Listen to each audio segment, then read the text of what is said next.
Hey everyone, my name is Carla Madrano, aka Moon the Storyteller. Welcome to Ororo Comics. I am the creator of Luna, a comic book series from Concrete Comics. And hi, everyone. I'm Dr. Ebony Toussaint. I'm a research scientist who investigates faith, food, and Black futures. This is a safe space where we discuss the intersections of health, culture, and, of course, comics. Right, and we are today talking to the one and only Stephanie Williams. So thank you so much. Thank you so much for taking time to talk to us today. We are huge fans. Thank you. I know your time is valuable, so I'm going to jump right into the questions. Um, Take us back to when you picked up your first comic book. You know, Um, when you decide, and when did you decide to become a comic book writer? okay. So I didn't pick up my first comic until I was at the thrift store with my grandmother. It was like Avengers 371, 361, but I bring up that issue specifically because in it, Crystal, who's an Inhuman, the Black Knight, Dane, his name is not Dane Cook. I'm thinking of the comedian, but anyway, the Black Knight and Cersei are like in this kind of messy throuple. And Vision is there, like looking at the window as Crystal and the Black Knight embrace and kiss. And he's dealing with his whole thing because he's been set back to factory mode at this point. Him and Wanda aren't together, and it's the White Vision. But I bring it up because it was messy.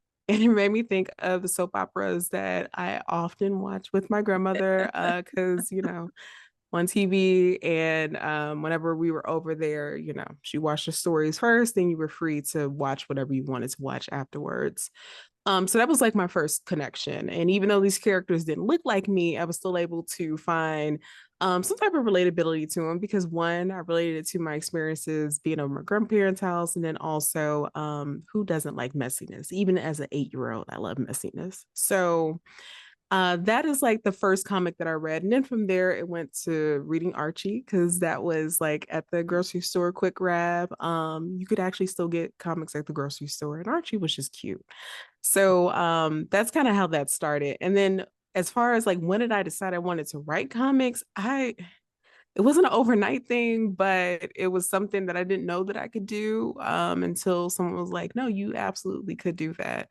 And I want to say that was 2019 is around the time that I was part of a failed Kickstarter. And after that Kickstarter failed, I was like, okay, I got to do something. Like, I want to make comics. So if I have to do it myself and I can only afford a page at a time, then I'll do that. So I reached out to Sarah Macklin and she was game to do Parenthood Activate, which is like this parents take on the Rugrats. I was already sharing stuff about, motherhood and parenthood online on Twitter anyway. So I figured okay, do that in a comic form. It should be entertaining.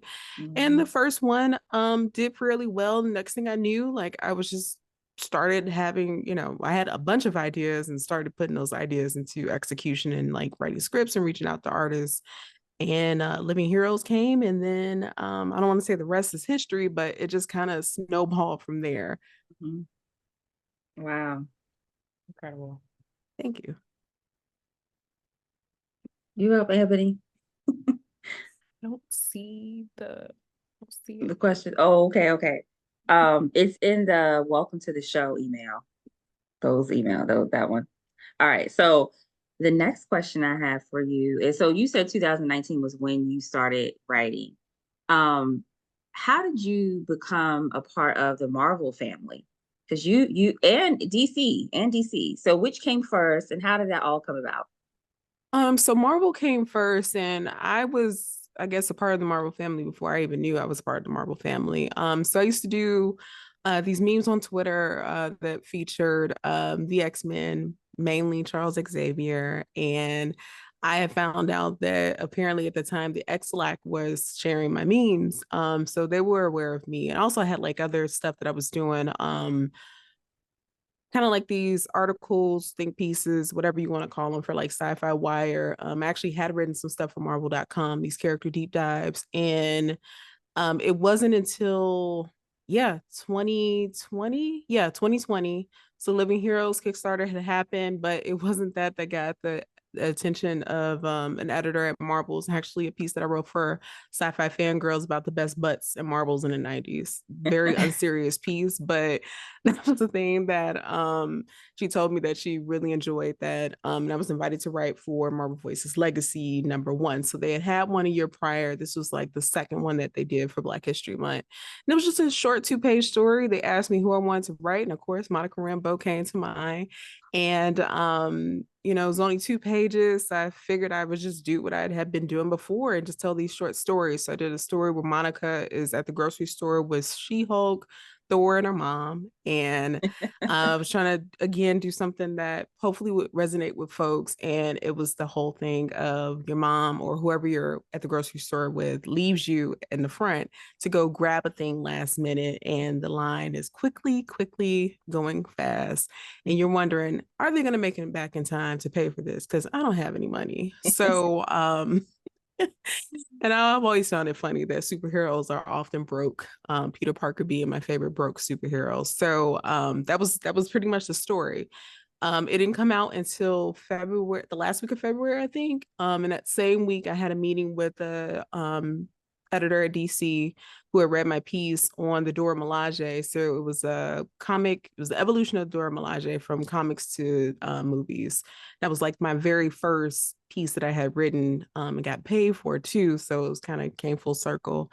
And thanks to Vita Ayala, who had kind of set that up, has suggested me for the gig. And next thing I knew, like I was doing a quick 8-page story. I thought that's all it was for Wonder Woman Black and Gold. And then I found out, oh, like, no, that was just kind of like the audition. The bigger thing was Nubia, which I Mhm. didn't really put two and two together that was the thing that I was going to be writing. So I was very unexpected. There isn't often times where someone like myself, fresh out of the gate, has such a huge opportunity in that space. So I, after an hour talking to Vita and thinking that they were talking about the 8-page story, it's like, no, no, no.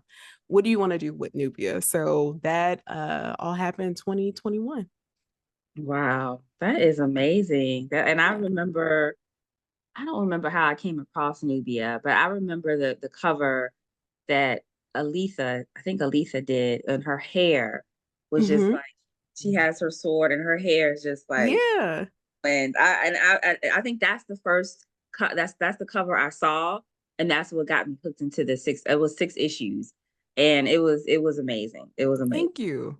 Especially as Black women, we talk about how one of the things we first notice is hair. We're like, oh my God, girl, Carla, I love Mm-hmm. your braids. Steph, girl, I love your curls. We're always like looking at each other and complimenting each other on hair. So I'm loving how artists, especially like yourself, have found ways to incorporate and highlight strong women. First of all, you mentioned so many different women, but also just, yeah, different things that we love. Absolutely. No, it Mhm. was important that Nubia not only like, we had her with the big hair, but she switches her hair up too, because that's something that always kind of got me when I was reading like superhero comics specifically, because like, somebody would just have the one hairstyle. I'm like, there's no way that Vixen's not switching it up. Karen Beecher is not switching up Bumblebee. Storm is probably been the one who switched it up the most, but everyone else, I'm like, they got to be switching it up. Also, they have to be talking to each other too. So in Nubia, like that was really important for me to kind of build this friendship between Philippus and Nubia. Because even though like Themyscira, as far as race is concerned, they're all Amazons, but I still felt there would be some type of special kinship between Nubia and Philippus because they were Black Amazons. So that was something that was really important for me to kind of put on the page. Mhm.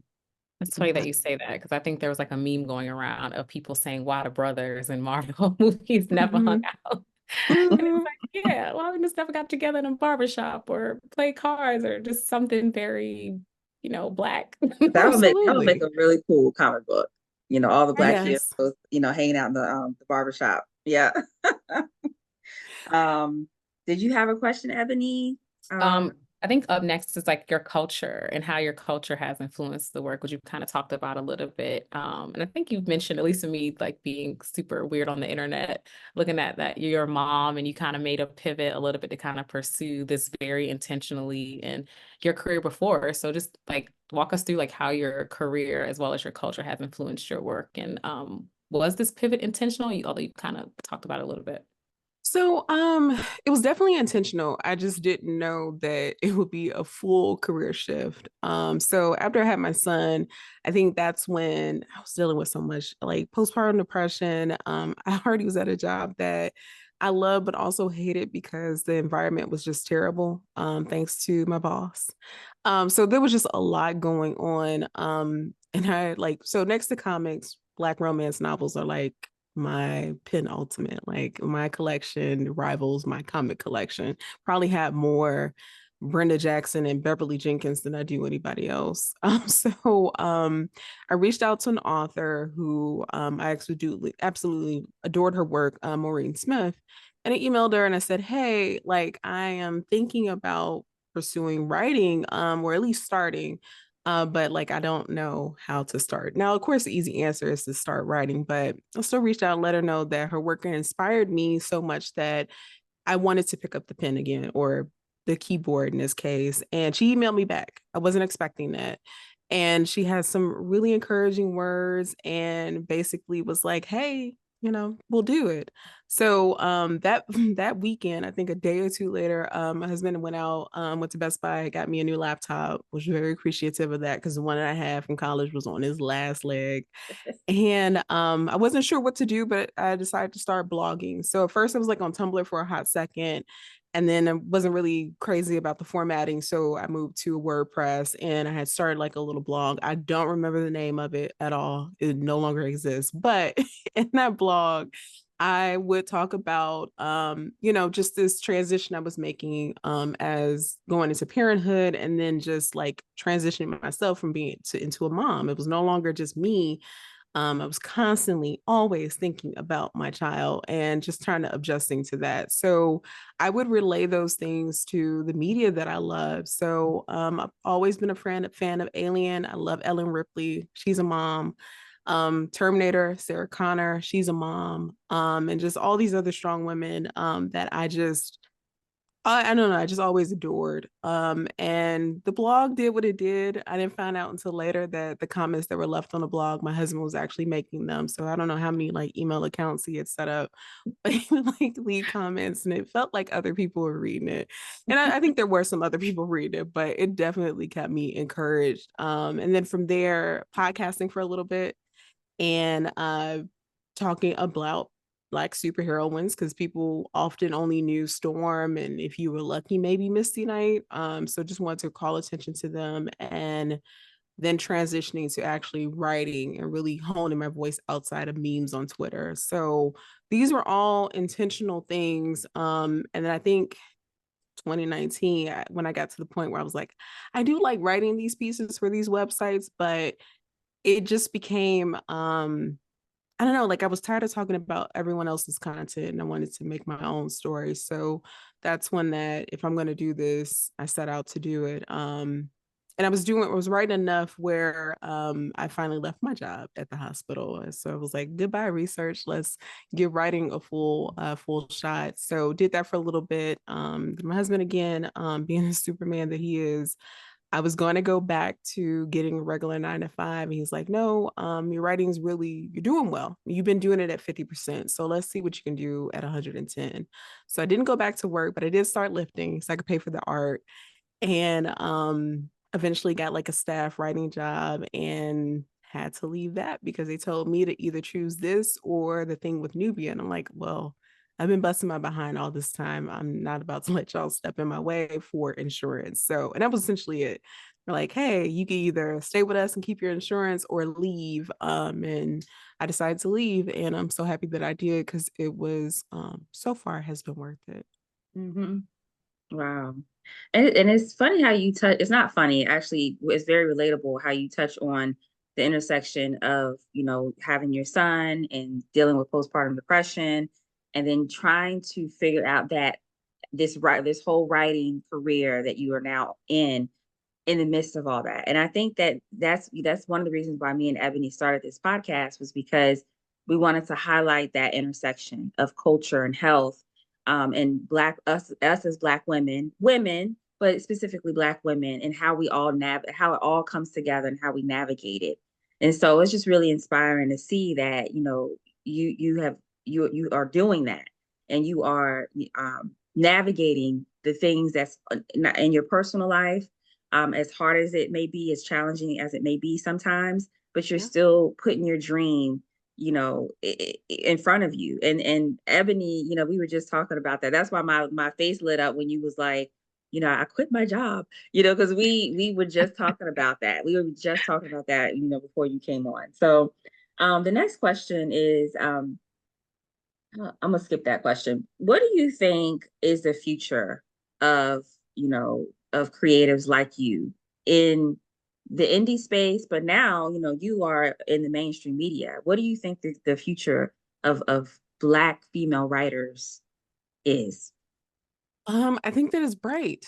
Right now, to me, it feels a little bittersweet because I know it's me and like a handful of others that are in the bigger space. There are a ton of Black women, indie comics, yourself included, that are doing amazing work. But it'd be nice if there were more. Recently, Eve Ewing was announced to write the first ongoing X-Men series, which is crazy that is that's a first. You have Sherilyn Eden, who is taking over and writing. I think it's a 3-issue series.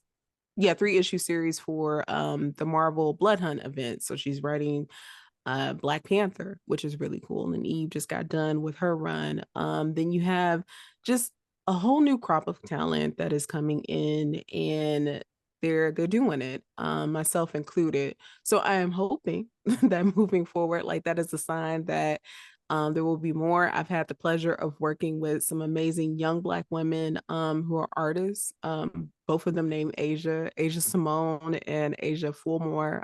Asia Fulmore and I are working on my first creator-owned project. I'm very excited about that. And Asia Simone and I just wrapped up Moon Girl and Devil Dinosaur that just came out. So like that's cool. It's nice to be able to write a script and just know that someone's gonna get it when I say like, hey, like they've got a bonnet. I don't actually have to share, I don't have to put a reference there because they know what that is. Or I don't know, just like little faces that we make to each other, and be able to kind of depict that and know what I mean. There are more Black editors that I've come in contact with, and Amanda Meadows is one, Anita Okoye, who is actually at Megascope. So like that's great. We need more of that. Letterers and colorists as well. So I see things going in a positive direction. But right now, I'm not gonna lie, sometimes it sucks. There are days where I feel like I am busting my behind and still not getting the recognition that I deserve. That's the others and do half the things that I do, and are up on these platforms, and chances to do, really cool titles or have ongoings and whatnot. But I mean, at the very end of the day, not here to compete with anybody, but not even compete with my old self because she tried her best as well. So just putting my head down and just trying to continue to work and to, I don't know, just hopefully through my effort, that things are a little bit easier for whoever's coming behind me. And I'm always trying to reach back in any way that I can, to bring more of us into the space if it is in my power. I do try all the time. And it's very much appreciated. Very much Thank you. appreciated. That's inspiring to hear because I'm not a published comic book creator yet. I love horror. Carla knows how much I love horror. So very, very much Yeah. all things horror. So I got to spend an evening with Tanana Redo a few weeks Oh, I ago. love her. Yeah. I love her. She I is. fangirl so hard, okay? And she was just so sweet. And she just said, don't give up on your dreams. Don't. Like, so, and of course, John also is always like, you get writing. You're gonna do it. Go ahead and start The Conjuring. Let it commence. It's gonna happen. So it's great to hear you also be so positive. especially when I think about, just like you said, like just Black people in this space, but also Black women. And so I love that the people that I just mentioned also, they're always shouting out Black women. But speaking of reaching back, so what would you say to your 12-year-old self, since psychologists say that's kind of when we begin to think abstract, and think about what we're capable of and what we want to do with our lives? I would tell her that the Mad About You fanfic that she was writing was not crazy. And that she had the right idea. Yeah, I Mad About You. So during the times when we didn't have cable and it was like regular like TV or whatever, Channel 2060, I grew up in Chicago. They would play reruns of that on Channel 26 and also Channel 9. I sometimes would be up late, and I started watching the show, and I thought, man, like I would like this even more if Black people were in it. So I think that was the very first time I actually wrote a fanfic, based on Mad About You. I just put Black folks in it, so I would tell her like, hey, you had the right idea. Like, look at what we're doing now. So like, don't be embarrassed about that notebook that you had tucked away. It paid off. Wow. Oh, that is so cute. That's adorable. And I think that when we're children, we that is who we are. That Mhm. is who we are. And I think, of course, life happens and everyone's expectations kind of dampens that. But this is what, I was writing when I was 12 years old. I was writing poetry, I was writing short stories, Yeah. never shared them with anyone. Um, but that's who I was back then. So that is a really that's it just makes me smile, and it makes my little girl, the little Black girl in me, just smile, and I want to squeeze those little cheeks of Stephanie when she was 12. Like, you keep going, girl. Um, all right. So, our time is ticking away. What advice would you give someone who wants to become a comic book writer?